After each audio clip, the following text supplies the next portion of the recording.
Senior صحافی اور تجزیہ کار سہیل وڑیچ کے مطابق یہ کتابوں کی دنیا کی کہانی ہے۔ یہ کتب خانوں اور لائبریریوں میں پڑھی طے در طے کتابوں کی دانش کی تل چاٹ ہے۔ یونانی فلاسفروں کی دی ریپبلک سے لے کر ول ڈیورنٹ کی تاریخ کے سبق تک اہل دانش انہی قوموں کی خوشحالی کا ذکر کرتے رہے ہیں جو آزادی اور مساوات کی دو سنہری اصولوں کے تحت آئین بنا کر اس پر عمل پیرا ہوتی ہے۔ برصغیر کی تاریخ کا مشہور واقعہ ہے کہ سر سید احمد خان نے مغل اعظم جلال الدین اکبر کے نظام پر اس کے ایک بڑے نور تن ابو الفضل کی کتاب آئین اکبری کو نئی شکل دی۔ تقریض کے لیے کتاب اپنے والد کے دوست اسد اللہ غالب کو بھی بھیجی۔ کتاب پر تقریض کی جگہ غالب نے فارسی نظم لکھ بھیجی۔ یہ نظم سر سید احمد خان کو دنیا کے جدید آئینوں کا مطالعہ کرنے اور ان کی اچھی چیزوں کو اپنانے کا مشورہ دیتی ہوئی نظر آتی ہے۔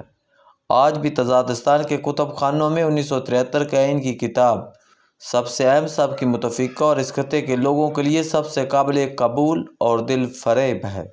آج کا سارا نظام، عدالتیں، حکومتیں، وزارتیں، افسریاں، حتیٰ کہ ادارے بھی اس کے ذریعے سے جنم پذیر ہوئے اور اس کے ذریعے چل رہے ہیں۔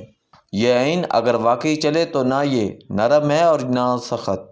ایسے آئین پر مکمل عمل درآمد ہو تو سب کو منصفانہ حقوق ملیں، کسی صوبے یا کسی قومیت کے ساتھ زیادتی نہ ہو، عدالتیں کسی فرد یا ریاست کے ساتھ ہونے والی زیادتی کا مداوع کریں، ریاست کے خلاف ہتھیار اٹھانے والوں کو ادارے اپنی قانونی اور آئینی ذمہ داری کے تحت جواب دیں، اظہار رائے کی آزادی ہو، حبس، سختی، جبر اور آئینی آزادیوں پر بے جا پابندیاں ختم ہوں تاکہ ریاست کے باشندوں میں کوئی غلط فہمی پیدا نہ ہو۔ 1973 کے ترمیم شدہ آئین میں صوبوں کو مؤثر خود مختاری دی گئی ہے۔ کسی صوبے کے ساتھ زیادتی ہو تو اس کے مشترکہ مفادات کونسل میں جانے کا حق حاصل ہے۔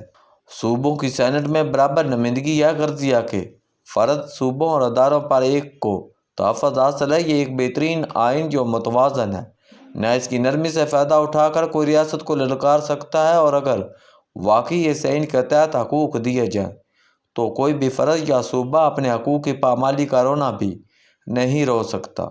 کتابیں اور کتب خانے کہتے ہیں کہ ریاست نہ نرمی سے چلتی ہے اور نہ سختی سے، بلکہ یہ توازن اور انصاف سے چلتی ہے۔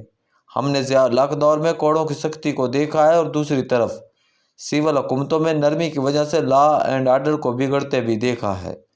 جمہوریت کی کمزوری کی طرح آئین کی کمزوری کا بھی واحد علاج یہی ہے کہ آئین کا اطلاق مزید اور مؤثر کیا جائے۔ جس طرح جمہوریت کی کمزوری کا علاج مزید جمہوریت ہوتا ہے، اسی طرح آئین پر عمل درآمدی میں کمی ہو تو ان کا مؤثر اطلاق ہی اس کا حل ہوتا ہے۔ سر سید احمد خان کو فرسودہ روایات کی پیروی سے ہٹا کر جدید علوم اور علی گڑھ مسلم یونیورسٹی کے قیام کی طرف مائل کرنے میں اسد اللہ غالب کی اس فارسی نظم نے اہم ترین کردار ادا کیا۔ غالب نے واضح طور پر لکھا کہ صرف مرے ہوئے لوگوں کی عبادت کوئی احسن کام نہیں ہے، آنکھ کھولو اور انگلینڈ کے صاحبوں کے کام کو دیکھو۔ غالب نے یہ بھی کہا کہ آپ آئین اکبری کو چھوڑیے اور دیکھیں دنیا کے جدید ترین آئین کیسے بنے ہیں اور ان کی وجہ سے معاشروں نے کیسے ترقی کی ہے۔ کتابوں کی دنیا میں خاموشی ضرور ہے، لیکن اس خاموشی میں کئی سبق پوشیدہ ہیں۔ کتب خانوں اور لائبریریوں میں خاموشی اختیار کرنے کے باوجود مجھے کتابوں کی دنیا میں بار بار یہ سرگوشی سنائی دے رہی ہے کہ دنیا میں قوموں کے آگے بڑھنے کا واحد راستہ اپنے آئین پر چلنا ہے۔ مجھے حفیظ پیرزادہ کی روح اور پروفیسر غفور کی پرچھائیوں نے روک کر کہا کہ اس آئین کے پیچھے صدیوں کا فلسفہ اور دانش ہے۔ صوبوں کے درمیان کشمکش کی تاریخ کو مد نظر رکھ کر بنایا جانے والا یہ آئین اسلام اور جمہوریت کا بہترین اور اعلیٰ ترین امتزاج ہے۔ لائبریریوں میں ہی گھومتے ہوئے ذوالفقار علی بھٹو اور مفتی محمود کے حولے ابھرے۔ ایک نے کہا ریاست کو متعدل اور متوازن رکھنا سخت بنایا تو آمرانہ نظام درائے گا۔ دوسرے حولے نے کہا کہ اتنی نرمی بھی نہ کرنا کہ دہشت گردی ہی ملک کا چلن بن جائے۔ اب جب کہ آئین کو بنے ہوئے نصف صدی ہو گئی، اس پر عمل درآمد کو بھی کئی دہائیاں گزر گئیں، تو کتب خانوں میں سرگوشی یہ کہہ رہی ہے کہ اب اس آئین کو مقدس دستاویز قرار دے کر سکولوں کے نصاب کا حصہ بنایا جائے۔ ججوں کو اس کی من مانی تشریحات سے روکا جائے اور عین کی وہی تشریح کی جائے جو بانیان عین چاہتے تھے۔ ان کی نیت، خواہشات اور ارادے بھی محفوظ ہیں۔ جج صاحبان ان کو پڑھ کر عین کی تشریح کیا کریں۔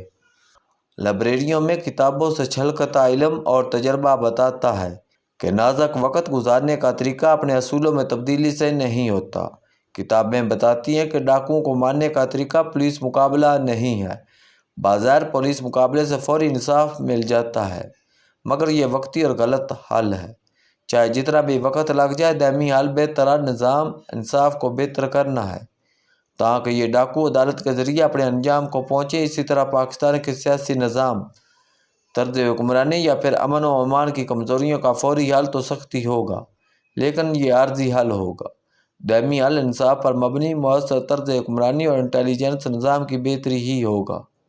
کتابیں اور بولے تو یہ بتائے کہ کسی ملک کا لائحہ عمل اس کے عین کے ذریعے ہوتا ہے، اور دیر پا کامیابی سختی سے ملتی ہے اور نہ نرمی سے ملتی ہے، وہ صرف اور صرف آئینی لائحہ عمل سے چلنے میں ملتی ہے۔